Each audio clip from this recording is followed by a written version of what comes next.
May I? Yes.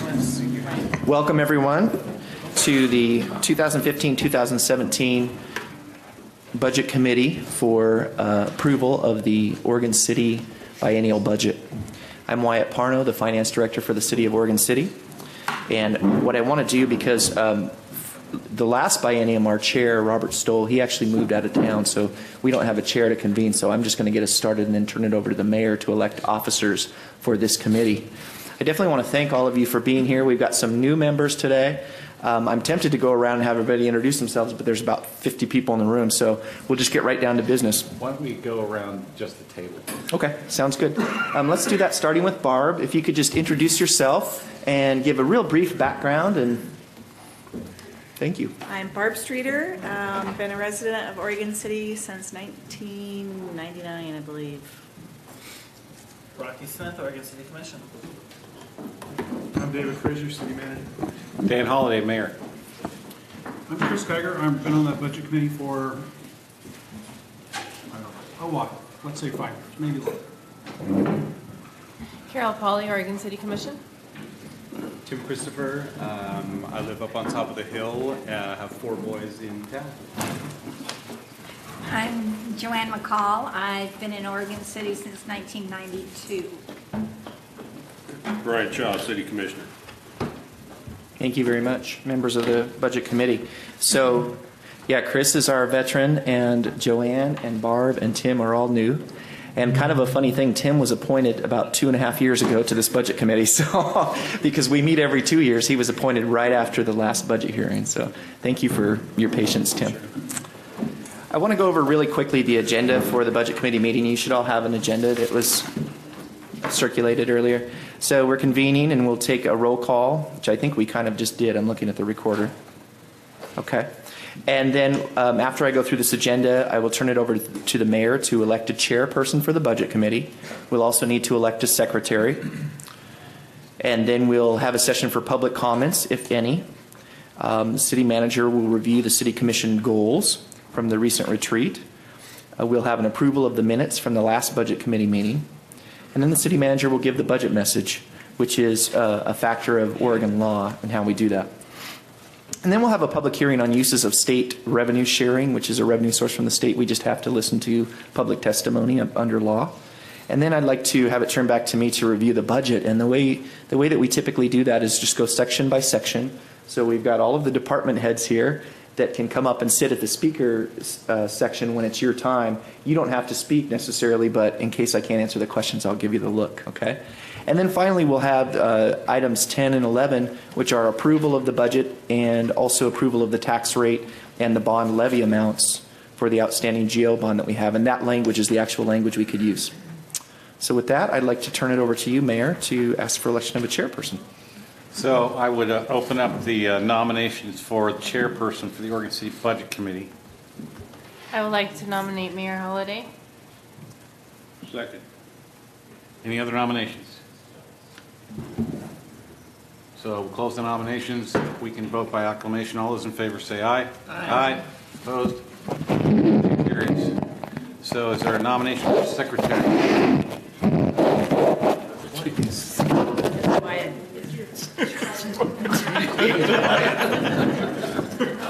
Excuse me, late lunch. Yeah. I would nominate Carol Pauley, please. What is the role of secretary here, Yeah. Wyatt? Yeah, that's the position that nobody wants. It's really a title, though. The city recorder's office, our amazing city recorder's office, puts together all the minutes. So the secretary would basically just receive those from the recorder's office and say, yeah, that sounds about right. We'll approve those next time. Okay. I just got rid of Main Street. Been moved by Secretary. Commissioner Shaw, seconded by Commissioner Smith. The nominations? Then all those in favor say aye. Aye. Opposed? Okay, so we have next on the agenda public comment. Is there anyone from the public here wishing to testify? Seeing none, we'll move on to review the City Commission goals. Mr. Fraser. Thank you, Mr. Mayor. So primarily for the non-elected officials on the Budget Committee, because our elected officials are familiar with this, to ensure that our budget is driven by the commission and the public's elected officials and the public process, we make sure that we have a retreat after every election and prior to developing the budget. So we then, from that, develop a set of goals and priorities from the commission. These are what I sometimes refer to as our extracurricular self-inflicted activities with some humor, because we're also expected to continue doing all the regular day-to-day operational things that the city does as a full-service municipality. So this booklet is prepared, it basically explains the highlights and priorities under each goal that the commission has. And this was reached by the commission following the retreat and then voted on in an open public session. And once that happens, then we publish this book, and only at that time do we start working in earnest on the budget, because we're trying to create a document that targets the goals of the elected officials rather than staff or someone else. So that's the process, and I wanted to also, for some of you who are on the committee that aren't elected officials, we have a list of accomplishments here that are tied to last year's goals. So I'd like to pass some of these out for those of you that might not have it.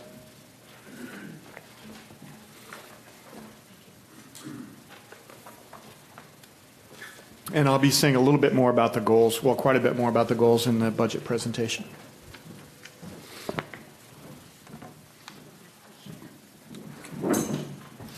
Back to me again. Yep. So, review and approve the minutes of the April 15th, 2013 Budget Committee meeting.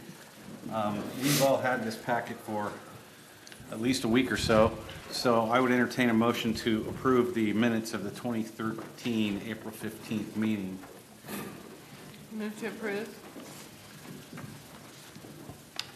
Is there a second? Second. So, motion by Commissioner Pauly and second by Mr. Geiger. All those in favor say aye. Aye. Opposed? I don't know that I received those. Was I supposed to? It was in the packet, wasn't it? It's probably sent out by the city recorder, but not necessarily in the budget packet that they received, so folks might not have had a chance to go through it. Okay. I don't think I received it. So, Abstain? I think you could probably abstain since you weren't here at that meeting. did you vote already? All right, so we have 7 yeses and 1 abstention. Okay, moving on. So the budget matches from Mr. Frazier. Thank you, Your Honor. So I have I don't know how much time I'm going to take here, but it should be less than an hour. And hopefully when I'm done here, it will be less than an hour, put it that way. When I'm done here, though, the idea is to tell a story, basically, with slides and numbers and graphs and charts. But I also have an explanation. I'm not going to read these things off the slides. And also, please know that if any time during the presentation you have questions, at the end we do have a question and answer period before we actually go through the budget. And then there'll be another opportunity to drill down further in that process if you'd like. And also feel free to email me any of your suggestions after we're done with this process, because we are continuously trying to improve our process in Oregon City. So this is the city's second biennial budget. We used to do our budget every year, and a couple of years ago, the City Commission authorized us to go to a 2-year cycle. We were off cycle a couple of years where we had elections, and commissioners were basically stuck with the previous commission's goals for another year. Because of that, we had to sync up those the election dates with our budget, but now we have those linked up so that a commission can set new goals like you saw in the booklet here, and then follow that up immediately with a 2-year budget. And so now every 2 years we'll be doing budget following 2-year elections.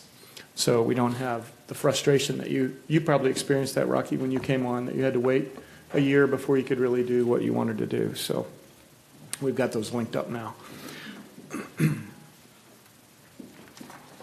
So the message includes highlights from the overall budget and some details from each of the major service areas of the city.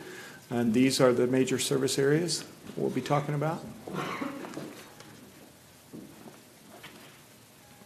The proposed budget is balanced, meaning that resources equal the requirements. We are operating within our means. The city's executive team prepared the budget with a focus on achieving the commission's goals and priorities from the January retreat.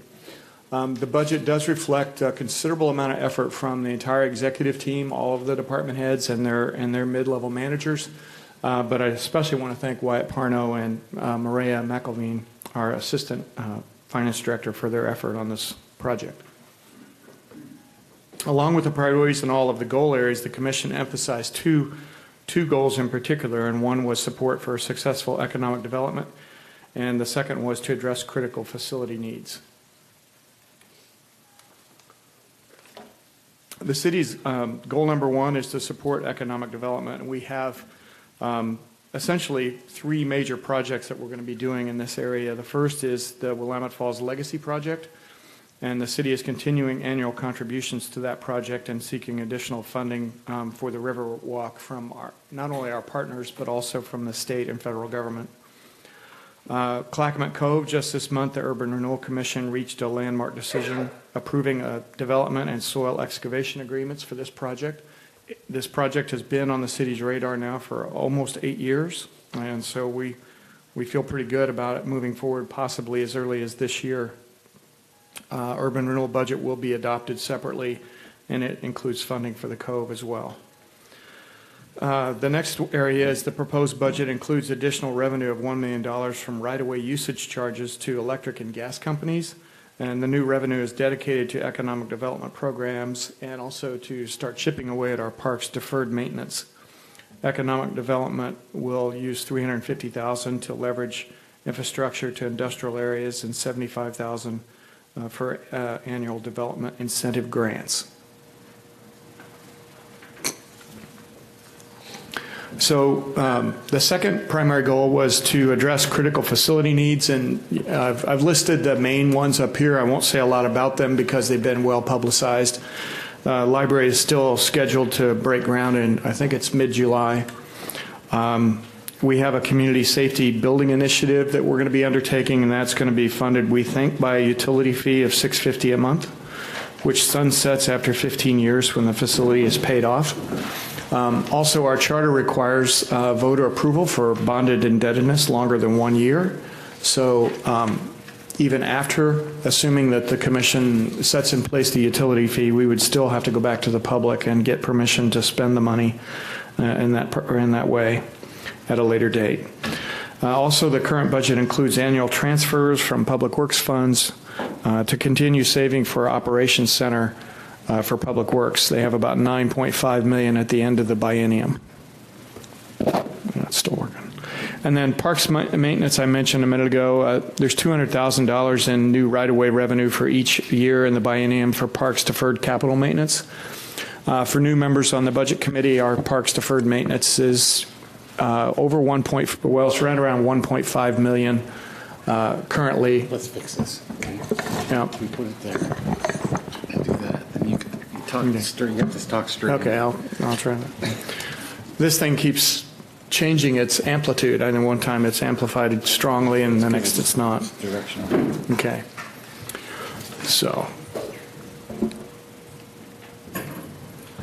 the overall budget is $165.1 million. It includes expenditures and ending fund balance and contingencies and reserves. The budget includes continuance of the city's existing service levels in all categories, and also for the projects I just mentioned. Over the next few slides, I'll discuss components of the budget and changes from the 2013-15 biennium. Here's a breakdown of major resources and requirements for the overall budget. The resources, which are revenues plus beginning fund balance, and the requirements are expenditures plus the ending fund balance. The charges for services, particularly in the utility funds, are the primary source of revenue for the city. These charges include water, wastewater, stormwater, pavement maintenance, parks and recreation, and system development charges. We also have pass-through revenues represented here. These are charges collected on behalf of other agencies such as Metro, the school district, and the Tri-City Service District. Other resources include interest income and reimbursements from loans the city made to the South Fork Water Board and to the Urban Renewal District. There are transfers in and out, and there's a contingency, which is the ending unrestricted fund balance. We budget ending balances and contingency in case there are unforeseen needs during the biennium. The money can only be approved by the commission for expenditure. So this is a pie graph showing where the money comes from. These are our primary revenue sources. The two most significant sources across all funds are the charges for services at $41.8 million, and which is 41% of our revenues, and property taxes, which is $23.5 million, which is 23%. Charges for services are utility billings for water, wastewater, storm, pavement maintenance, as well as charges for recreation programs, cemetery purchases, and so on. The good news is that as a total percentage of budget, our reliance on property taxes is gradually decreasing. Property taxes used to make up nearly 30% of the budget. It's down 5% this biennium, and been offset somewhat by increasing franchise fees. And this graph shows where the money goes primarily. We're a service delivery business, so personnel make up the largest percentage of the city's budget, about 32% or $44.8 million. The next largest component at 31% is capital outlay.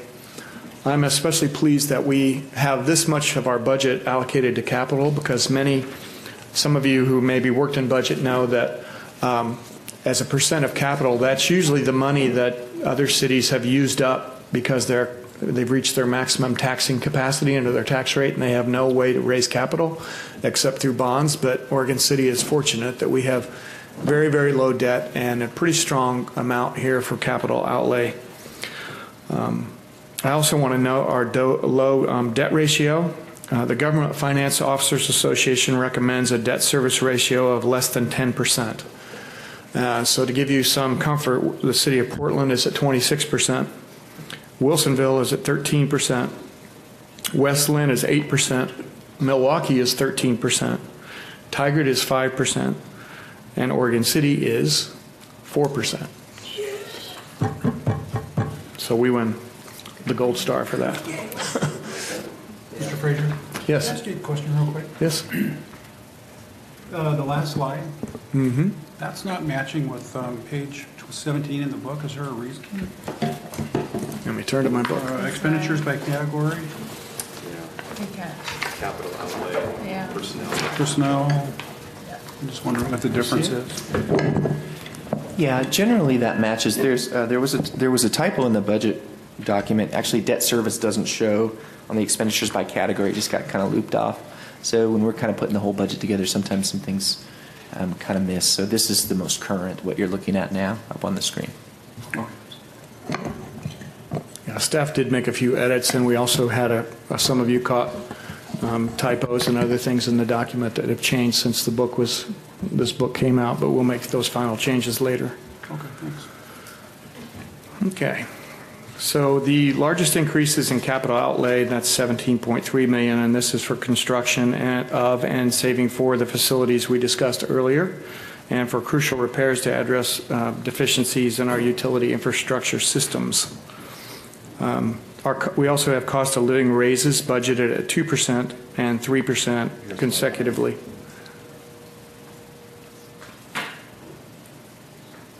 Yeah, sorry about that. Over the next 2 years, contract negotiations will take place in year 2, so we're current with our labor contracts until then. We received some good news recently that our pension and healthcare costs will remain relatively flat next year. We were expecting about 10% increases in those areas. We budgeted moderately, so there could be some additional fund balance at the conclusion of the biennium. Here's a graph, comparison of overall budgeted resources. It shows the 2 years in the prior biennium with the 2 years in the proposed biennium. There's always fluctuation in beginning balances halfway through the biennium because we are required to budget for all anticipated expenditures, but we typically don't spend all of that in that period. Property taxes are expected to increase moderately. A 3% increase in assessed value is programmed into the tax structure. We are anticipating another 1% of new construction for a total of 4% growth altogether. There's an additional $1 million in this budget raised from right-of-way usage charges. We had a pretty aggressive right-of-way program that we put into place about a year and a half ago, and it is starting to show up now in our budget. Is it reflected in franchise fees? Franchise fees, yes. Okay. Yeah. Increases in charges for services are mainly in the utility funds. And the last commission was faced with the sewer moratorium. I'll talk a little bit more about that here in a minute. But as part of that moratorium mitigation, there's a 15% increase in rates for the first year of the biennium and 3% thereafter. Overall requirements include stable ongoing operations for personnel and materials and some major capital projects. Personnel increases are consistent with consumer price indexes. As I mentioned a minute ago, the cost of living raises will be 2% and 3%. We've added a few new positions in this budget. It's actually a net gain of, I think, 2.5 positions. One of those is in, or two of those are in wastewater and engineering, and those are to address the sewer moratorium that we are facing. But they are offset with a reduction in contracted services. Parks is adding one position to address the deferred maintenance I mentioned earlier. And that's funded with right-of-way revenue. Human Resources are taking on a half-time risk management position. And the library is also increasing part-time hours to compensate for additional floor space that will be constructed when the library project is complete. And then information technology, we're adding two positions that could save money overall and provide better service and continuity. That is also offset somewhat by our reduction in contract services. And then community development is adding a building inspector, but that's funded by the elimination of contract services with Clackamas County. Can you quickly explain the spike in 2016 for capital outlay?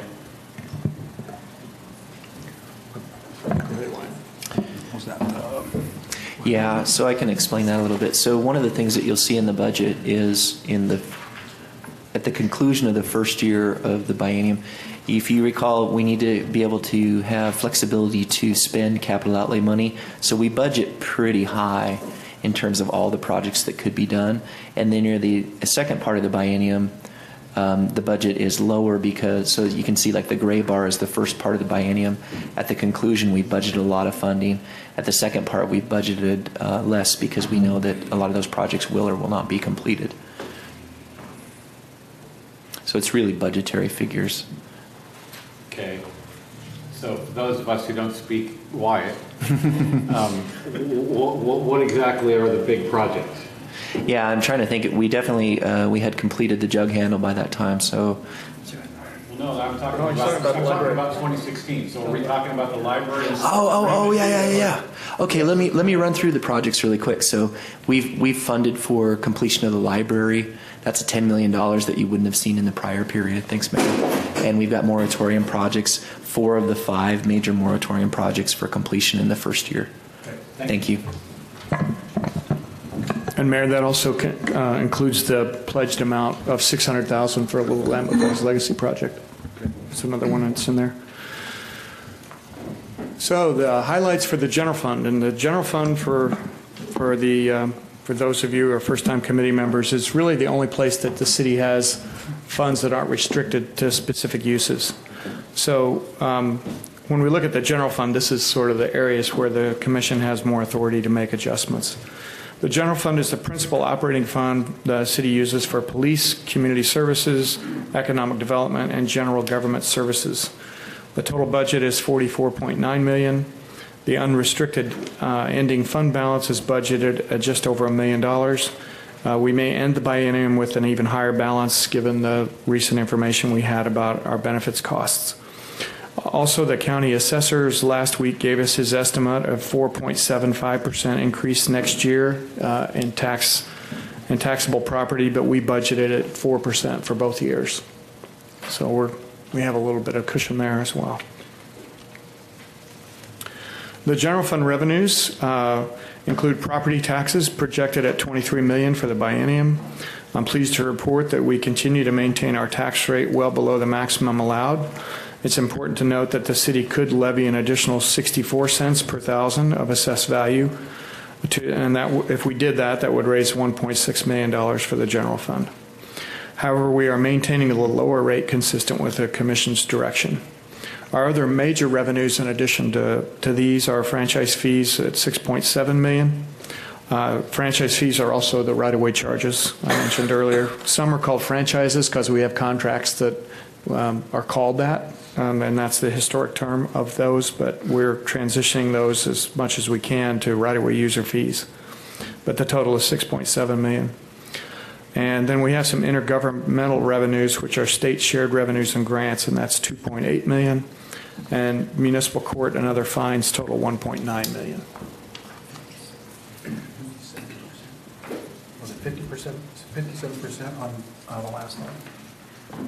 For general, is that a 7? Yes, 57%. Okay. Good? So in the general fund's ongoing operating expenses are budgeted with relatively flat increases. However, the budget does include establishment of an economic development initiative, additional funding for parks that I already mentioned. Economic development is implementing programs to provide infrastructure to industrial areas out by the Beaver Creek area, and a development incentive grant. That totals $500,000 for both of those. Community Services is increasing funding for deferred capital maintenance, $200,000 each year. The City Recorder's Office is heading up a citywide conversion to electronic record keeping to create greater efficiencies and save money. And the Police Department is converting to the Regional Justice Information Network System to better align law enforcement services throughout the state, and we've budgeted $149,000 for that effort. So back up 1 second. So 2 questions. One, there's a $1.6 million increase in policy and administration. I believe that's a consolidation of. Yes, correct. So that's almost 100% the consolidation of the funds. You know, we closed Okay, about. right, Yeah. all right. And the second one is, why the difference in the transfers from 43.9 to 3.5? Great question. Same answer. So under local budget law, in order to be able to close the funds, we had to increase the transfers in the 2013-2015 budget to be able to transfer the money from those funds in the general fund. So transfers went way up. Okay, so you want to explain to the rest of the committee that wasn't in on all of that riveting discussion, what that was? Yeah, I'd be happy to. So we have, I've been here for about 2 years now. David Fraser hired me, and we talked about, we've had the city's current accounting structure for about 30 years. So we're looking to make some improvements. Some of the things that we're looking at, and I'll keep it real short, we have different account numbers in different funds that mean different things. So it's really hard to run analyticals. We've got this great team that can run a lot of information, but only if the information's consistent. And we had 42 funds. So I think the next biggest in our region was around maybe 18 or something like that. The Oregon Department of Revenue recommends that we limit the number of funds for more transparency in budgeting, and so does the Government Finance Officers Association for financial reporting. It just makes it easier when you're not putting money all over the place and transferring it. So the City Commission approved a resolution to close a good 25 funds, I think. So now we're down to 18. Don't hold me to that. But so a lot of what we're seeing here with these transfers is just a one-year anomaly.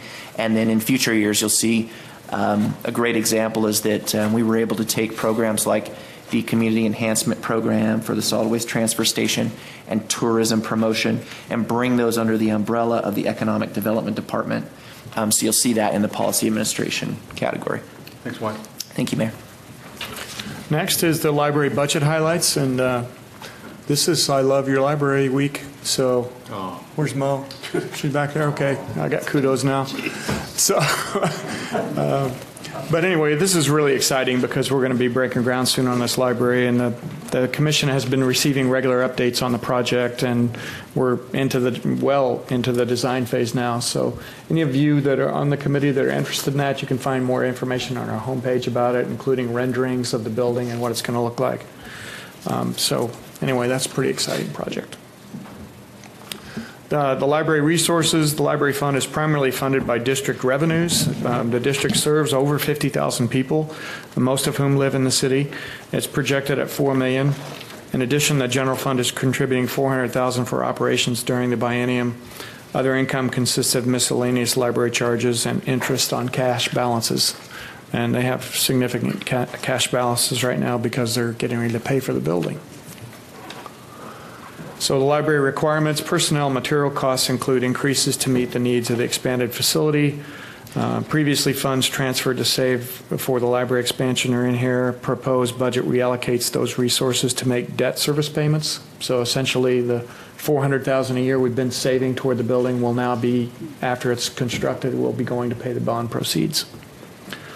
Just one curiosity here for Mo is, so we're getting a bigger library with more space, but materials and services are going down?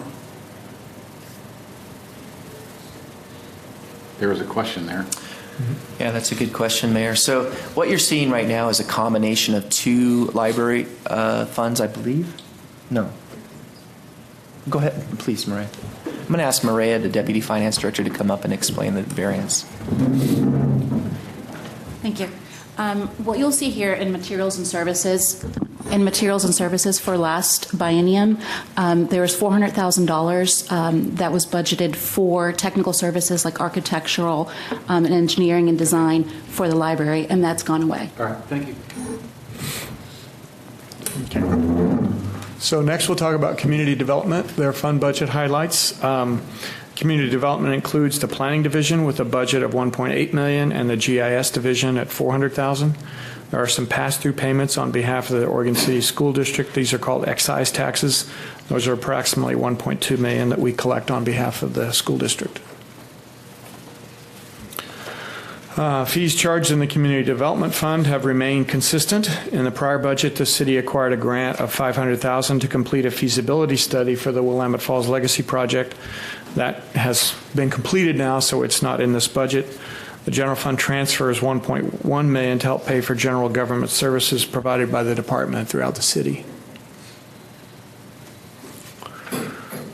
Expenditures in the Community Development Fund have remained consistent as well, with the only reduction being the same, which is in revenues of $500,000 for the Willamette Falls Legacy Planning Grant.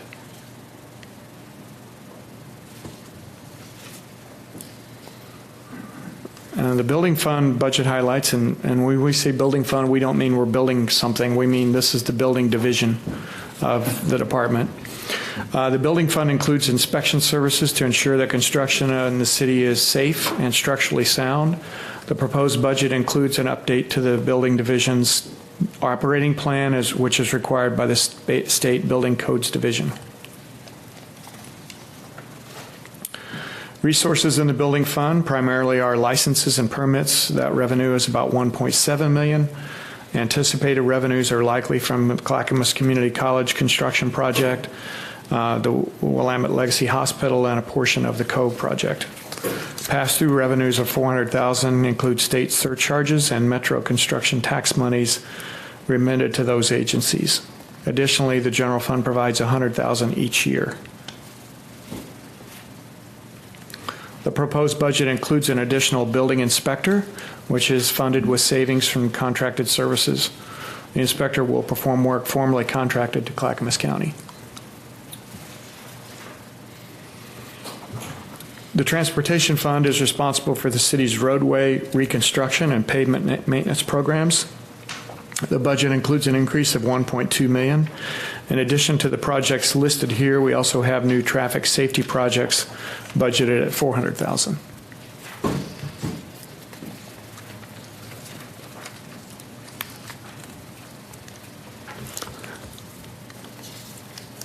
The transportation resources consist of two major sources: pavement maintenance utility fees and state gasoline taxes. Pavement maintenance utility fees are estimated at $4.4 million, up from $3.7 million last biennium. These fees are restricted for annual roadway paving and repairs in Oregon City. State gas taxes are budgeted at $3.9 million for the biennium, which is an increase of $200,000. These fees are also restricted for system improvements, safety enhancements, and roadway maintenance projects. As mentioned previously, the Transportation Fund now includes streets and pavement maintenance. The increase on this slide reflects the consolidation of those two funds together. The actual increase in operations is $1.2 million, as described in the previous slide. Why the decrease in contingencies and reserves, Wyatt?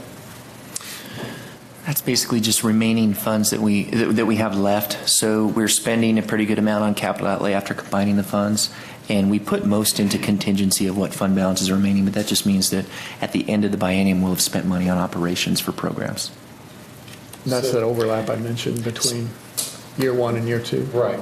So in the whole budget, in the budget as a whole, it seems like we have like 25 million, 25 million in contingencies. If we were to have some crisis, say the bluff at Singer Hill were to fall in, can that, some of that money be used to deal with that situation? It does not necessarily have to come out of the transportation fund? That's correct, with the caveat. So there's, under certain state laws and requirements, certain funds have to be used only for restricted purposes.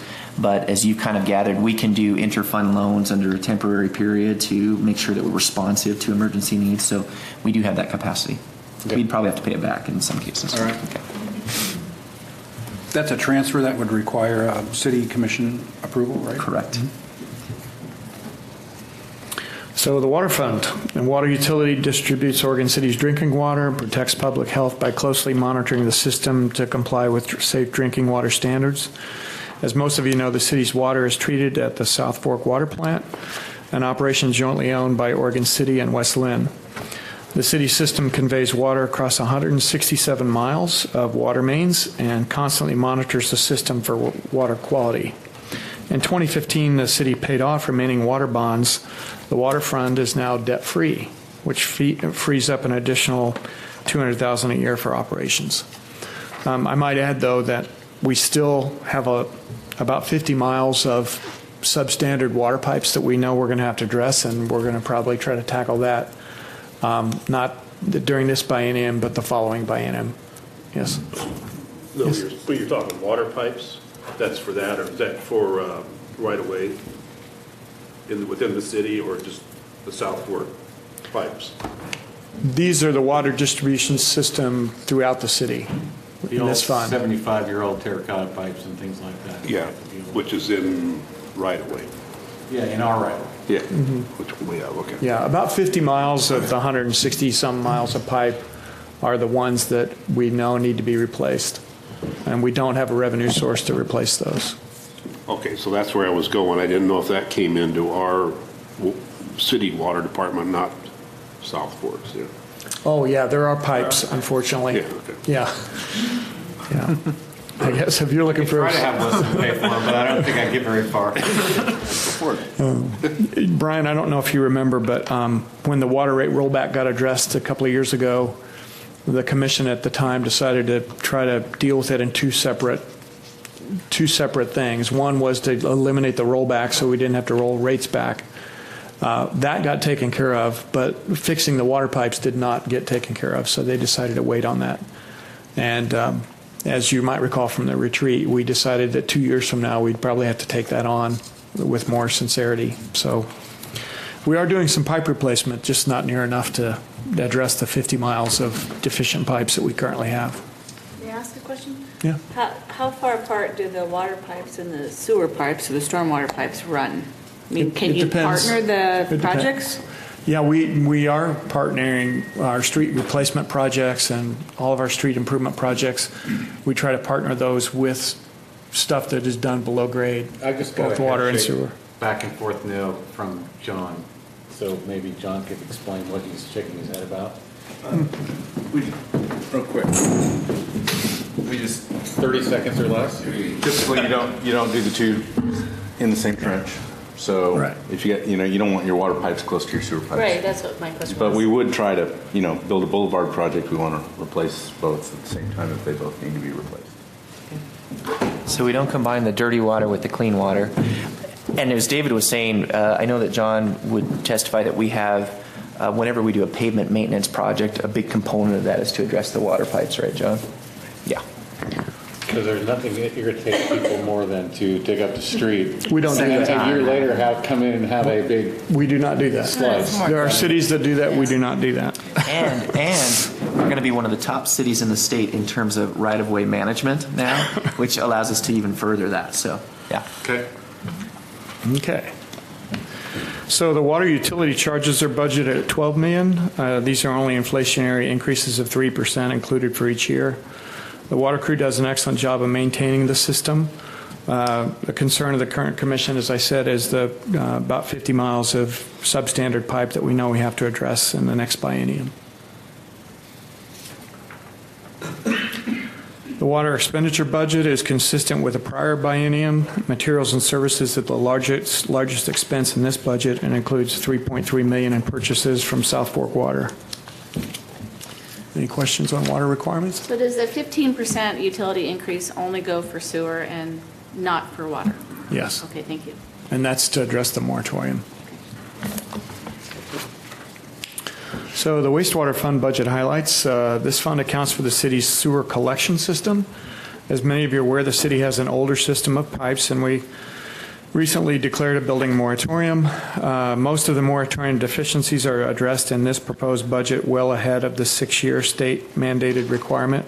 We only have 6 years under the moratorium to fix everything, but we are expecting that we will get those repairs done well ahead of that.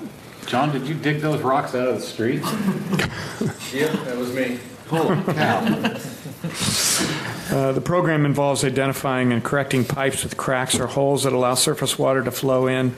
This is our inflow and infiltration program that we're going to be doing this year, replacing pipes that keeps treatment costs down, and it's, of course, it's good for the environment as well.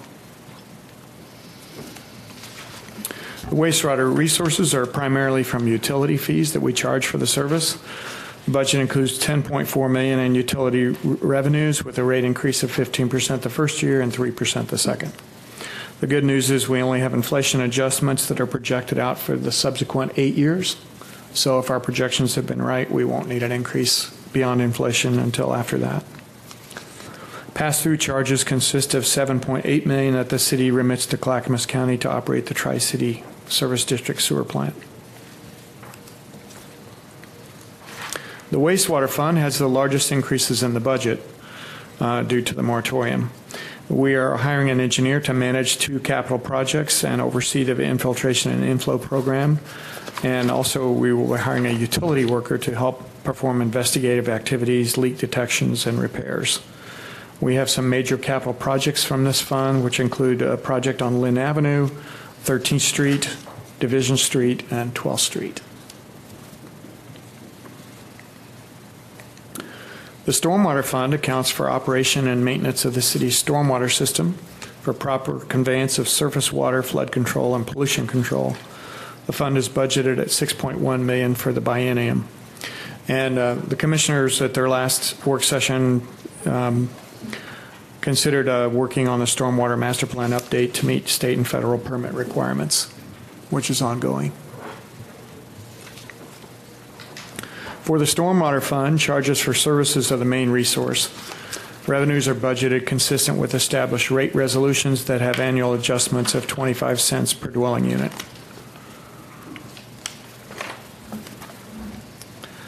Expenses in stormwater are budgeted consistent with the prior biennium, leaving about $500,000 in additional fund balance shown as contingency. The proposed budget includes plans to review the existing stormwater master plan and rate models.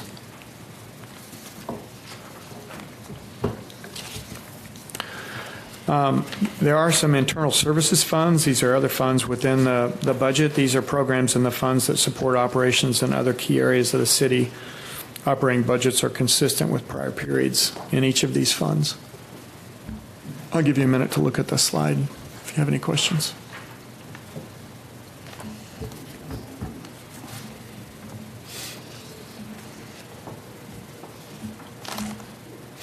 David, so the on fleet services only $315,000 for, and that's capital or equipment and stuff too, or that's just a service? That's just service generally. So we have a separate fund where we set aside monies for replacement. Where's that fund at here? Is it, We'll get. Is it coming in? Okay. Yeah. Do we contract out for any of that maintenance, anything like that to outside agencies? Or? Yeah, we do a little bit of that. The police department definitely contracts out a good majority of their vehicle maintenance, and then who do we contract out? The Gold Ranch in Gladstone. So pretty local. Thank you. So capital project funds, the last two funds in the budget are the Community Facilities Fund and the System Development Fund. The Community Facilities Fund includes all of the critical facilities projects that we've discussed this evening, the library expansion, Public Works Ops Center, saving for the Public Safety Building, and a modest savings of $200,000 for a future City Hall project. Each project's funding is restricted and segregated, even though they're in one fund. The total budget for each project is shown here. So under the Public Works Operations Center, that $9.6 million, that would be what we have saved up by the end of 2017. Is Yes, that correct? That's correct. The System Development Fund accounts for all of the city's system development charge revenues and projects. Each of the utility SDCs are restricted as well. Transportation is funding mostly concept planning for Myers Road, Loader Road, Holly Lane, and contains placeholder funds for securing project grants. That's one of the ways we leverage to increase that fund. Water has funding for the Fairway Downs pressure zone and to initiate design and construction of 15th Street pipe upgrades. The wastewater budget includes completion of 3 of the 4 moratorium projects. That's 12th Street, 13th Street, and Division, and initiation of the Lynn Avenue project. Stormwater SDCs are being used along with rates to complete master planning for the system. Parks SDCs are allocated to support the Willamette Falls Legacy Riverwalk project in this budget. David, if I could I ask John to come up and just clarify the moratorium projects that will be completed in this biennium versus the other, because I had received a question from a budget committee member regarding that. I want to make sure we had the right answers. So we're moving forward with the moratorium projects as planned. So we'll take care of what we're calling the 12th and 13th Street downstream of the hospital first, and we're under design right now with that one. We'll be under construction with that this summer. We're also going to take on the Division Street area, which is above the hospital, but we're going to incorporate it into that same project. And then we have engineering dollars allocated, and if everything works out, we might be able to move that one forward, the Lynn Avenue project, even quicker. But our intent is to complete the Lynn Avenue project by the end of this biennium. And then we've also got some engineering dollars allocated for the Hazelwood project. We expect construction to have to happen in the next biennium, but we should have all but the Hazelwood projects completed by the end of this biennium. So can I ask a question? The Lynn Avenue project, will that be sized large enough to be able to provide sewer services to the area south of Singer Creek Park? Yes. Okay. Question while you're sitting there. The $9.6 million we have saved for the Public Works Operations Center, I don't remember seeing a master plan for the Public Works building. Oh, it's there. It's there? And how much are we saving? When do we actually spend the money and build a new operations center? So the commission in the last biennium directed us to go out and look for new sites. There was a master plan done and completed, and then there was an election and some change of heart on the commission, and so we went out, spent about a year looking for that, didn't find anything suitable, reported that back, and meantime there was another election, and the current commission has asked us to re-examine the old master plan. It's going to be a smaller footprint because the original master plan included office space for all of Public Works to relocate into that facility, but now that we have purchased Mount Pleasant, we're going to consolidate all of our services in one campus. Oh, it will be there with the police department? Yes. Well, the future City Hall. Originally, planning and engineering was scheduled to go to the operations center. Now those people are going to be at the City Hall complex. So the only people that are going to be at the ops center are the actual operations people. Not the corporate yard, not the vehicles, not the... Yes. No, all of that stuff, but not the planning, not planning and administration, So engineering. the office space footprint will be less. Okay. And so they're going to have to update that master plan. Right. We're going to work with the neighborhood and go through that process so that they can see that there's a reduced footprint. Okay, so police, municipal court, Public Works, that's all, that will all be at the Mount Pleasant campus. Okay. Everything except the dump trucks and piles of materials will be And at that will be facility. maybe at the old one? Where will that stay? Right, well, the Center Street location is where we would have. Okay. Actually, the current operations that we have there now will remain there as is. Okay. Everything else, engineering, GIS, all those planning will be up at the new City Hall location someday in the future. And so the yard is going to change, and we have the area on top of the bluff, so that, there'll be some configuration changes, but basically it's all those operations people are still going to be in that location. Okay. Is there a master plan I could look at sometime, David? Absolutely. Yeah, there is. Yeah. It's on our website, I think, isn't it, John? Thank you. On our I think website. so, yeah. Of course. May I ask a question? Absolutely. So this is related to the budget. Thank you, Rocky. And for those of you who don't know, I'm directly impacted by the moratorium. I am on Holmes Lane and unable to build at this point. So I wanted to let everyone know that up front. This is how I am approaching it. In the budget that you have just given us, there is money for 2 additional employees, and in a separate budget, there's also money for a new vehicle for a new employee. My question is, since we're contracting most of the services, and most, I don't know exactly the total, but since we're contracting most of the services, would that money be better spent to complete the projects at a shorter time frame than to create new positions? I understand the reasoning for a supervisor to make sure the work continues, but the utility worker seems to me to be a little bit of padding and the vehicle on top of that budget. So from my take on it, the work that we need to do is labor intensive. So we need to go out and do the TV inspections. A lot of that we can contract and we'll have to contract out. But TV inspections, smoke testing, dye testing, all the things that go into looking at the sewer system itself is tough to contract out without qualified people to oversee that work. Was that not included in the review that you paid for? The study? The master plan recommended the additional employees. So if that's a study you're talking about, the sanitary sewer master plan. The study that said you were deficient in certain areas, those weren't included, those tests? No, they were not. Okay. No, they were not. Those were extras. Master plan's very high level. Yeah, This very. would be detailed work to get in and make sure that it's done properly. Right, Yeah. right. So you need an engineer to oversee the projects, or you're not going to be able to hire a contractor. And then also, one of the good things, I think, is we're trying to get within the 6-year moratorium. So we're on a fast track for it. I think having that additional position is going to be very helpful to even help it along. Because when you hire an engineering consulting firm and you hire the contractor and those types of things, they don't necessarily have the ground floor connections like having the internal staff would. The benefit on the opposite side of getting the project done in a couple years is that Public Works employee will be able to focus on the inflow and infiltration problem, which is pretty significant TV in those lines. So I think John's got that planned out pretty good. Any other questions? Sure. No. So hold on, because I want to clarify something. So the total cost of the additional employee and the vehicle is, give me a ballpark, Wyatt. For the one Public Works employee? And the vehicle. Yeah, it's 100,000 or something. with the 100,000. vehicle and everything. And the project at Lynn Avenue is in the neighborhood of what? 400 and something thousand. Yeah. Mm-hmm. Okay.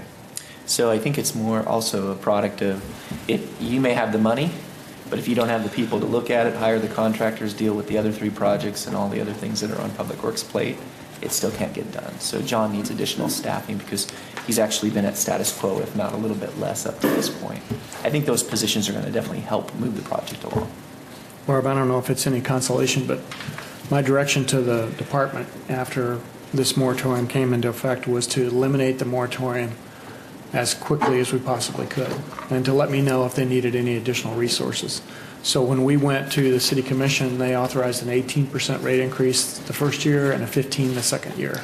Yeah, I'm not, I don't want to stop this process for a conversation about this. But when I look at those numbers and then the opportunity to borrow from other funds, and I see contingencies that have been transferred to your general fund in the excess of $7 million and $3 million, I think $400,000 is not asking for a lot to get a project completed within the realm of your budget.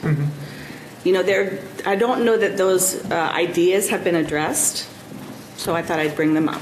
Yeah. Well, thank you for bringing it up. Just so you're aware, Betty and I are in the same boat you are. I know you are. So are there any more questions before we move on?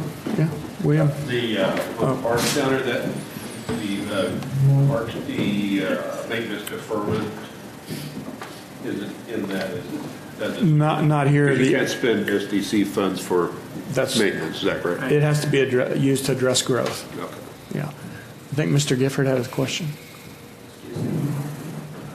As long as John's at the table here. Public comment period already, William. Thank you. Thank you.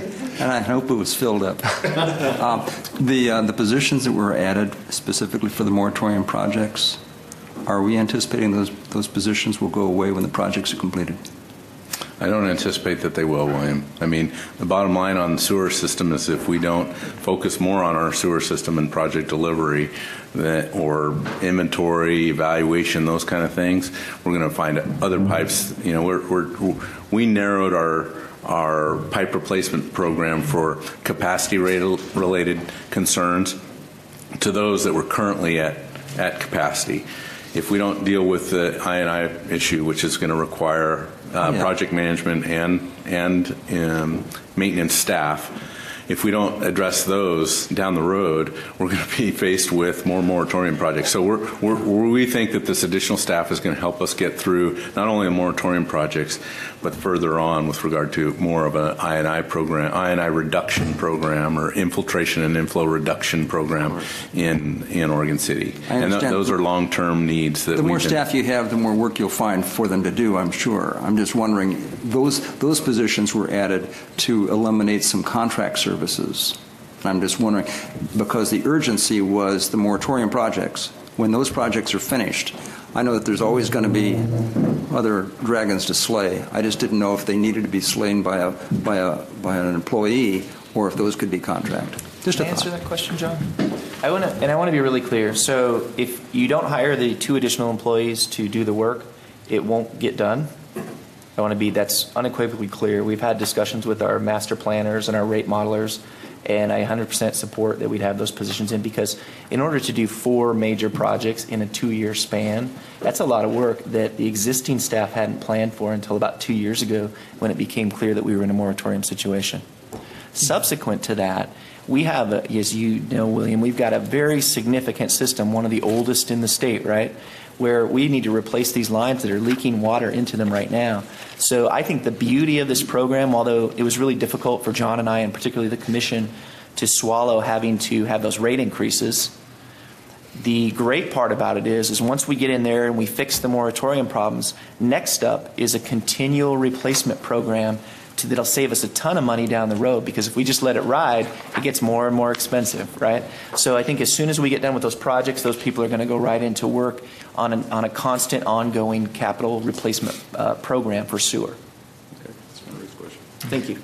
Okay, one last thing, Mr. Lewis, because you've used the term and the initials 3 times, and there may be people out there in TV land who don't know what infiltration and I&I is. So could you, 30 seconds or less, can you explain that? It's surface water that gets into the sewer pipes. It's subsurface water that gets into the sewer pipes. And typically, you want those to get into your stormwater pipes, but not into your wastewater pipes. Our wastewater pipes were never built to a standard large enough to accept all that inflow and infiltration, or I&I. Okay, thank you. Moving on. Okay. So, in summary, the proposed budget is focused on achieving the City Commission's goals. It is a transformational time for Oregon City. We have ambitious goals with a budget to match, but I believe we can attain these over the biennium, or at least most of them. We plan to accomplish these special projects while continuing existing service levels for ongoing operations and maintaining our relatively low property tax rate. And finally, here's a brief look at some of the budget approved, the previous projects that were approved by the last budget committee. I always like to show some of these because... Can we back up 1 second, David? Mm-hmm. How much longer do we have on the fire debt service, or the fire levy? After the biennium, it's done. Okay. Yep. That was a boondoggle I missed. That's the station that got built and no firefighters to go inside of it, right? Yeah, the one and only fire slip. I want to be on record that I voted against that while I was on the commission line. I'm so glad to hear that, Your Honor. So anyway, I think it's helpful always to go back and look at some of the projects the prior budget committee approved. And then, if you're still on the budget committee, next time we do one of these, you'll be able to see some of the things that you voted for that got done. So this is Claremont Way. The city completed Phase 2 of the Claremont Way water line and roadway reconstruction project last year. The work was done on Claremont from Wassail Lane to the Leland Myers Road intersection. It included replacing a 10-inch cast iron water line that was identified in the city's water master plan as needing replacement. It also included new fire hydrants in conjunction with the replacement. The paving work consisted of grinding off asphalt and treating the subgrade, and new asphalt was added thereafter along with striping. What kind of pipe are we using to replace that with, John? Be ductile iron? The water was ductile iron. Okay. Ductile iron. Yeah, I got that right. So Oregon City's downtown refinement plan had called for certain improvements needed to improve downtown walkability and activate alley spaces. The first phase of the project is to complete downtown alley enhancements along 700 and 800 blocks of Main Street. The project includes water, stormwater, sewer utilities, along with 4,200 square feet of reinforced concrete and 60 tons of asphalt. And this is just one picture of one of those. You should probably answer that out loud. Okay. So here's another look at the alleys.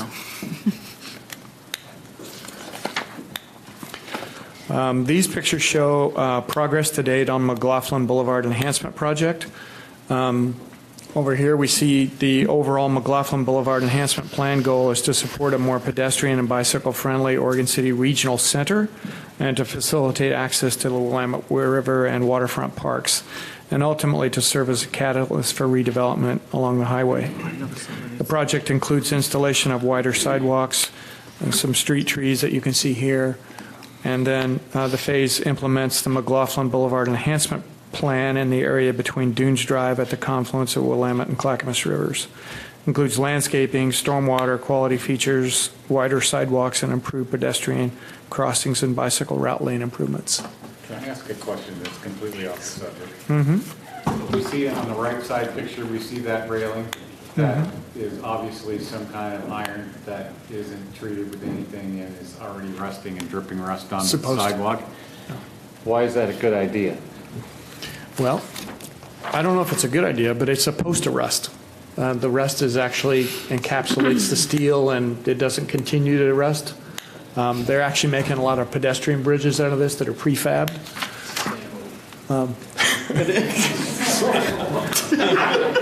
Okay, Greg, feel free anytime. But it's a really good question. I mean, I grew up in an era where you paint stuff, you don't let it get rusty, right? Yeah. But this is actually designed to do that, and all right, it's up to you whether you like it or not. Yeah. You want to ask that question? I don't know that this is the time. Okay. Well, Is it? Okay, can you go back a little bit for me, please? You have, this is the paragraph I'm reading. The proposed budget of $165.1 million is an increase of $29.8 million over the amended prior budget.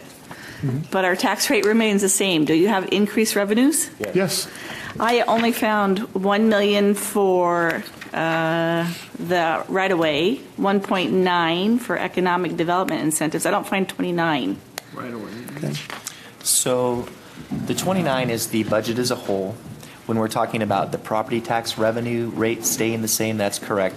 That's a percentage of the entire budget. The $29 million increase is all funds across the entire budget. So that includes... Thank you. Okay. It even includes the library project. Yeah, that includes Yeah. the debt borrowing from the Thank you. library that we did. When you roll those big projects in there, that number starts to add up pretty quickly. But good question. These pictures show landscaping and pathway improvements along Dunes Drive. Oh, nope, they don't. Firestone Alley. Yes. Firestone Alley, that's right. And that's Dunes Drive. And the elevator was renovated last year, and improvements completed by the city included exterior painting of the entire structure, the tunnel entrance area, lighting upgrades and signage, associated wiring control and controls. We also installed pedestrian crossings. This particular one is at the intersection of 7th and John Adams. It was an important safety feature, particularly since it's across from the library. Along with a painted sidewalk, it includes a pedestrian-activated rapid flashing beacon. The downtown improvements, we could have gone on and on with these before and after photos. This one's pretty striking. Urban renewal-backed public investments have laid the foundation for economic growth by building more livable, sustainable, and business-friendly Oregon City, directly linked to the City Commission Goal 1. Through Urban Renewal's facade improvement programs, in buildings such as the Faircloth building in this corner of 10th and Main have been revitalized, and these efforts are going to continue in the next urban renewal budget as well. More to come.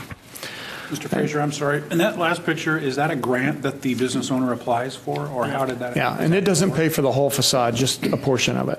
And that program was so successful that we started to see fewer facade renovations, because basically when everything's renovated on the facade, then what do you do next? And we were finding from applicants that really what they needed in some cases was not facade renovation, but they needed something done with the interior. And some of these buildings are really old and in pretty rough shape.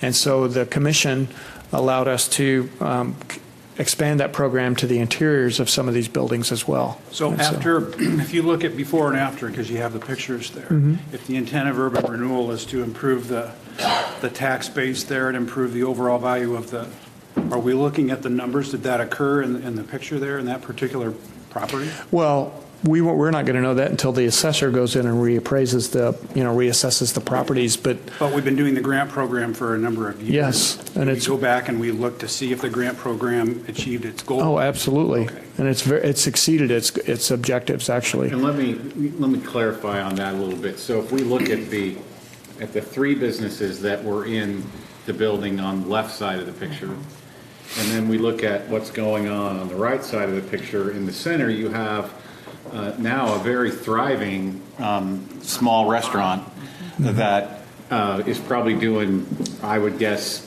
5 to 10 times the business that the little Chinese restaurant was doing when it was in that same space. So, when these kinds of things happen, they bring in different tenants who provide, more activity. And if you go to the city's website, you can see a side-by-side comparison of, 10 or 12 blocks of what's gone on in downtown Oregon City. And if you go downtown Oregon City now on a Friday or Saturday afternoon, there are probably 20 times more people walking around there than there were 10 or 15, 20 years ago. And I understand that. I get that. I understand that it improved the economic development, but what I'm asking, that's not the intent of urban renewal. You're looking for, yeah. Right. And the intent you're of on the Urban Renewal Budget improve. Committee, and when we deal with that next week, we'll drill down into some of those numbers for you, Chris. And I want to make sure we're looking at the... We absolutely are.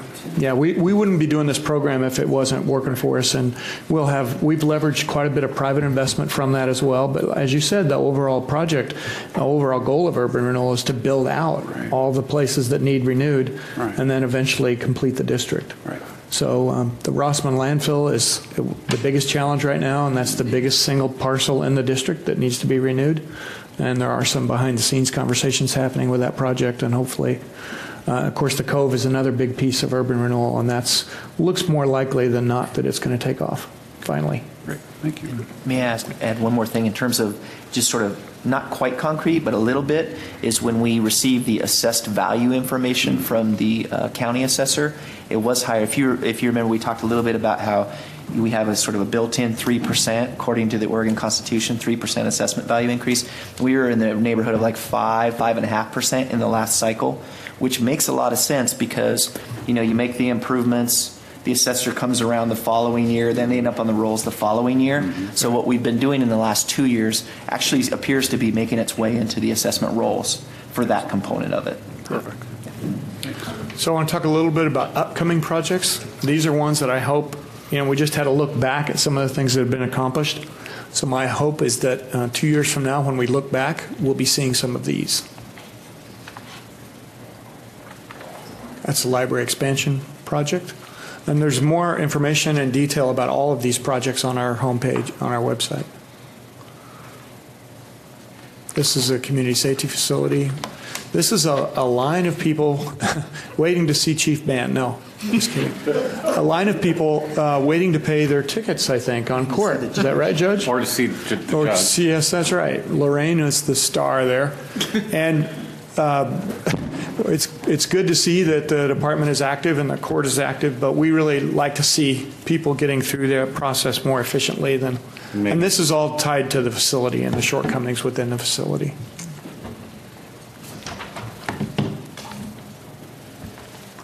The Public Works Operations Center, we talked about that a minute ago, and there were some questions. This, I believe, John, is the old rendering. This isn't a current, this hasn't been updated yet. Right. So, there was some resistance in the neighborhood to this project, and we are going to be doing some outreach after we know what the smaller footprint looks like. And hopefully, if we do some of the enhancements that John and I discussed a year ago and have a smaller footprint, we'll find a little bit more accepting environment among the neighborhood. Quick question. Yes. Is the Armory building, are we intending to keep the Armory building intact I think so. in the project? Yes. And what would it be used for then? Operations, moving large equipment, storing large equipment in the wintertime, the storage of pallet-related things like that. Thanks. For the record. We don't own that, do we? No, So we don't we'd own have it. to be leasing that to 4-story. Right. They tried to sell it to us a couple of times, but we We do not own the Armory building at this point in time. We would be looking to acquire it as we secure the site. Can you read into the record the answer to the question also, John, please? Yeah, let's see. Use of the Armory. The question was, do we own the Armory? No, my question for earlier, because you weren't on a mic. So what are you going to do with the Armory building? Oh, okay. So we would use the Armory building for things like storage of larger equipment in the wintertime, some of our back-on equipment. We could use it for a variety of things. It's kind of an interesting building from that perspective. It's one big, large building. So pallets, storage of racks, pumps, equipment that we would typically use. So there's lots of opportunities there. I'm sorry, this map isn't very, it's kind of hard to see, but that's the general layout. Great. So moving on to Willamette Falls Legacy Project, Riverwalk. The Riverwalk portion goes right along here, right here, out to PGE. This is a PGE facility, the dam, and out here to the viewing platform. This is a trail along the edge of the property. And this is the original street grid of Oregon City. We have narrowed the finalists in the search for a consultant to design the actual Riverwalk down to 3 firms. Super qualified firms, great proposals. We expect to have that final selection done within a couple of weeks. Once that is completed, then they will start about designing the Riverwalk. For those of you on the committee that aren't elected officials, you may not know, but we have secured a public easement from the property owner on that site that is perpetual and runs with the land. So it's a perpetual easement. We think the project's going to cost $35 to $40 million, and we've amassed about $12 million of that so far. The balance of the remainder, we're hoping to get additional funding from the state of Oregon and, of course, the federal government at some point. And the county is one of our partners, along with Metro and the state. The county has helped us with lobbying in Washington, D.C. for additional federal funds. So the end result will be a mixed-use type of, and for trying to think of like the Mill District in Bend, that type of thing where. That's correct. Essentially repurposing the land, and so all the buildings will be gone, save for maybe. There are 4 or 5 buildings that have some historic value that are required to be saved under the master plan, overall framework plan. There's a lot more information about this on our website, but also there's a website specifically dedicated to the project. It's called rediscoverthefalls.com. So if any of you are interested in checking that out, you can see more information about it there. And the graphics are much more striking, but keep in mind this is part of the framework master plan here. The site has been rezoned since we convened last time to accommodate those uses that you just described.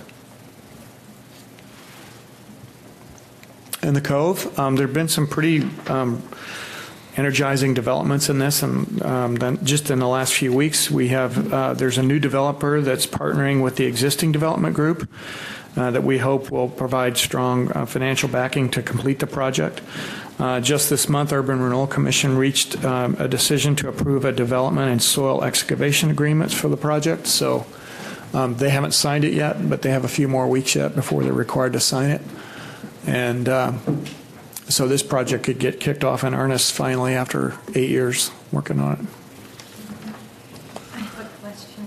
Mm-hmm. What are you hoping will go in there? This is what's been planned right here. This is mostly apartments that can be converted to condominiums. There's mixed-use office space. There's additional park facilities and a promenade right here along the shore of the cove. One of the things that the city gets out of it is a new street right here. And, we're cautiously optimistic that the developer is going to sign the agreement and proceed. Upper left. The sewer? I can't, no. Upper That. left. What is that? Yeah, I can't see I can't read the legend. That's like phase 5. It's not really certain what that's going to be. I think it was proposed at one time to be out. Hey, Eric, Yeah. you need to come up to the mic if you're going to answer the question because nobody can hear you on television. There's also going to be access down to the tunnel for recreation as well, boating and that type of thing. So that yellow dot up there is like phase 5 of the project. So there's no obligation to build that at this point. But it's been proposed early on as a hotel, could be a restaurant, so hasn't been really determined at this point. It's also right there. So yeah, what we are certain is going to go is over to the far left there in the white section with that light blue dot. That is along with the street improvements that Mr. Frazier was talking about, that's 195 garden-style apartments with a recreational building. And then there would be a pedestrian crosswalk in Main Street to lead over to the promenade area as well. This roundabout right here. Yes. Any other questions about the cove? Sewer ready? So, gosh, we've been taking questions along the way, so I'm not sure you'll have any more, but does anyone have any more questions? Yes? I do. With Mount Pleasant, when that building is torn down and the new structure built, who will be housed there and what size facility are you planning on building? It hasn't been designed yet. There's 8.2 acres there. What's going to go there initially is a police and municipal court facility. Once that's designed, then we'll have the actual size. I think we have a budget that's kind of a ballpark estimate of about $18 million to construct the building. But the commission hasn't provided us direction yet on that because it hasn't been designed. But following that, then at some point in the future, we know we're going to need a new city hall because the building we're in now is, we've got community development up on the hilltop and we've got city hall where it is now. We've converted just all but maybe one of the closets in the city hall building to an office or a workstation, so we're out of space. And it was pretty tight in there the day it opened. I think everybody knows that. It was built not to contain all the city employees from day one. Yeah. So planning is still off-site in a leased location. And when they constructed it, my understanding is that the commission and recognized that it estimated that the current city hall remodel, because it's an old doctor's office that was remodeled into a city hall, was supposed to be a 10-year service period, and we're 5 years into that now. So 10 years in Oregon City usually means 15 in real life, so we'll see. And may I add Or 20. on to that? During the last commission too, we talked about creating a more campus style of the facilities, just for being user friendly and also for saving money and that type of thing. So if we can, house multiple things on that property, and that property was not available at that time. So when it became available, we saw the opportunity to kind of fulfill that campus style thinking that we were going towards. Because right now, our customers have to sometimes go to 3 or 4 different facilities to get something done. And that's a big inconvenience for them, and we'd like to get co-located in the same place. Yeah. Any other questions? I do have a question. Mr. Frazier, for the 24-month period of the next proposed budget, I couldn't find it in the document. How many FTEs are we? I thought I heard you say about an hour ago, two FTEs? I think it's a net increase of 2.5 over the last biennium. That's all departments, citywide? Yes. That's all general fund departments. Yes. Correct. Yeah, and the sewer, and so everybody. Okay. So next we have a public hearing, and then you can review in more detail if you'd like before approval. So, I will open the public hearing for 15-226 state revenue sharing. Mr. Parno. Thank you, Mayor, and members of the committee. So Oregon Revised Statutes 221-770 basically outlines how the state allocates state shared revenues, which is liquor tax. And it's allocated to cities based on a population formula. It's a little bit complex. And as part of the law, we're required to hold a public hearing on the uses of that money. And so in 2016, I want to kind of tell you what we're doing with it. In 2016, we have $378,000 allocated to the general fund, general purposes, police, parks, general government, economic development. So that's $378 in 2016, and in 2017, it's $392. So I'm required by law to say that, and then if anyone has a comment from the public, please hear that, and then close the hearing. Okay, so I'll open the public hearing. Are there any public that wishes to speak on this matter? Then we'll close the public hearing. Any questions from the committee? Then do we need a motion and approval? No, we can do the... How do we do a public hearing without a motion and approval of the... move to approve the uses of the state shared revenue as designed in the budget. I will entertain that motion. Second. No, I need the motion first. So moved. Okay, moved by Commissioner Shaw, seconded by Mr. Geiger. All those in favor say aye. Aye. Aye. Opposed? Motion carries. Moving on. So, we did a pretty detailed review during the budget message. Do we need to hear from individual department heads, or does anybody have any further questions?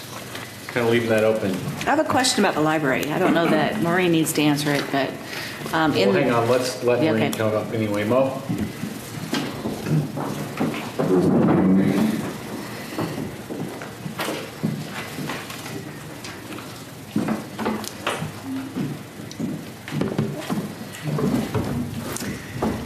in the new budget, we don't show a dramatic increase in personnel, and I'm assuming that's because the building is not going to be completed until the following budget. Is that correct? Right, the building will not be complete until 2016-17.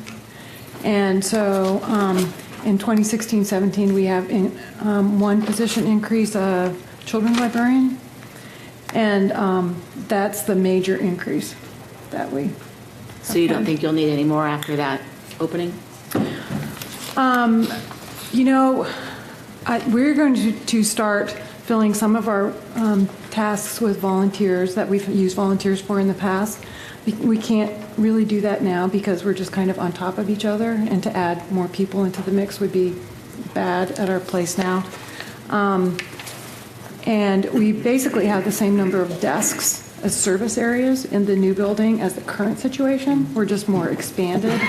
So we hope to get by on not much more regular staff than just have a better librarian situation in the children's department. Thank you. And indications are that volunteers might be inspired more to volunteer in a new library than the current setup. Yeah, there are a lot of people who would like to do volunteer stuff for us, but we just really don't have the capacity where we're at. Mr. Smith, you look like you have something running through your head. Parks. Well, ask away. Scott. Can you point that mic towards yourself, please?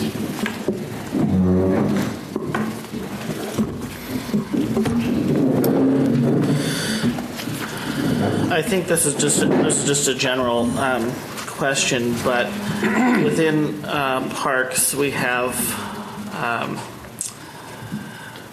end of the Oregon Trail Interpretive Center. We have several buildings that are not in the best of shape or can't be used at all, like the Parks Department shop and Buena Vista House. And then, so this is a general question about building facilities and how the budget is set up to deal with some of those sites, especially more so Ermitinger, or not Ermitinger, End of the Oregon Trail, Parks Shop, and I don't know, we haven't really talked about the other building in Buena Vista, but I think Ermitinger kind of falls on it in a little bit for the future, but how do we move forward making sure that we allocate resources for the maintenance of the Ermitinger, which is going to be complete? There won't be a lot of resources needed, hopefully, in the near future, but in the as we go on. But the End of the Oregon Trail is a different scenario where we definitely have some issues with that building. We've tackled some. So I guess I just want to know within the parks budget how that's planned. Yeah, those are all great questions. Those are our major, some of our major deferred maintenance challenges that we've referred to. Mr. Frazier talked about in his opening comments, and some of those are addressed in the budget, and some are not entirely addressed. One that we can check off, the Ermitinger House project. You'll notice that the renovation project is not carried forward. It was a special project budget that's going away because we're going to complete that in the current fiscal year. And the operations of that going forward, we have some money in the operating budget. It's Wyatt maybe will explain it. Well, I think there's a budget for 14,000. Yeah, but so not a lot. But part of that is that we've not identified entirely our operating plan, as you know. Right. We're working on a study to do that. The End of the Oregon Trail site is a biggie. We continue to work with the Clackamas Heritage Partners, which is the nonprofit group that runs the center on behalf of the city. Between them and the Parks Department, we are continuing to work, and with other partners such as the tribes and some other agencies that we've worked with. We're continuing to identify grant funding sources that we'll hopefully be able to utilize or be able to take advantage of. We have some funds budgeted. They're not directly in the parks budget. You'll note they're in the kind of what's called the 199 fund, which is a general maintenance fund for buildings. So we do have a certain amount of money in there just to do the upkeep, and then some projects. But the major project, the siding and the roofing, are going to have to be addressed. We're kind of have a short-term plan to keep the building going until we've identified that. But that'll be something that we'll need to deal with. Okay, so I guess the question is, we will have some money available in the budget as possible match if Clackamas Heritage Partners finds resources so basically a continuation of what we've been doing the past year or so. Yes. to move forward on that. So I guess the main concern is the shop, and that's a priority, I'm assuming. Yeah, it is. We have again the $200,000 a year that we will be able to utilize. About $80,000 of that is going towards funding a new position. That's one of the new FTEs that we've discussed. That will help us to kind of keep up with our day-to-day maintenance. That leaves us about $120,000 a year, at least for the 2 years in this coming budget. Not going to use all of that on the shop, but we're going to we're going to try to use some of that, but also we've got some other sources of funding that we're looking at that we can utilize in the budget. So we're working on a way to accomplish that. It's not outright identified as we're going to expend X amount in the budget. It's something that we're putting together. That's all I wanted to know. Thank you. And I would like to just comment, the Buena Vista House has been closed for some time. We don't have an identified budget for that, and that's another one of those, Scott, on a very long deferred maintenance list. we had somebody go out and look at that thing, give it a cursory look a few months ago, right? Yes. Did we ever hear back from those folks? We did. We were under the we were given the idea that it was going to be a kind of a free engineering service when in fact it wasn't. It was, hey, we'll look at it real quick and then we'll come back and give you a quote for ongoing services. So we're still going to need to, at some point, if we want to resolve that, what we need to do is basically hire an engineer to give us an estimate or actually to develop some plans. We've got we got a little bit of pro bono service, but not very much, I guess. Right, so could we get, what would it cost to have somebody go in and tell us just, yes or no, can we fix it or should we burn it down? I mean, 'cause I think really those are the two options. Yeah, that's basically what we got out of that. And the answer was the fix is going to be expensive. And of course, we have the option to demolish, but I don't know Instead of burning whether it. that's an idea. Yeah, maybe not burning it. Well, the fire guy's got to have some practice too. Does anyone know how old that building is? I think it goes back to the 20s. 20s or 30s? 1923, I believe, was the date for that. How do you know that? Because I did a little studying on All it. right, 1923. Yelled at me about it. All right. I've been looking. Let me just. It's at least 1920s or 30s, I would say. We get a good cost.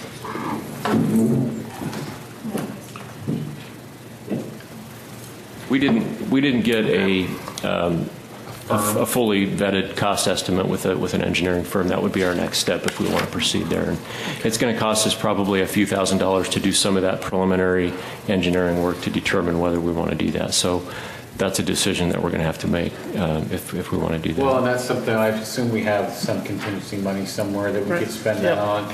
But it seems to me that we can't let it go through. We need to make this decision this summer, because if it goes through another winter, it's just end up falling down on somebody or someplace. Yep. You'll be doing it. Okay. You guys are planning to do that anyway. We're continuing to work on that evaluation. I think we'll be reporting something to the commission at some point in the relatively near future. Thanks, Scott. Thank you. So anybody else have any other specific questions? I have a couple of small ones. Go ahead, Carol. First of all, good job on the budget, and this book was probably the easiest to read out of any book that I've seen so far. I like all the tabs, very good. On page 16, revenues by source, miscellaneous and other income, I could not see a description for what that may be.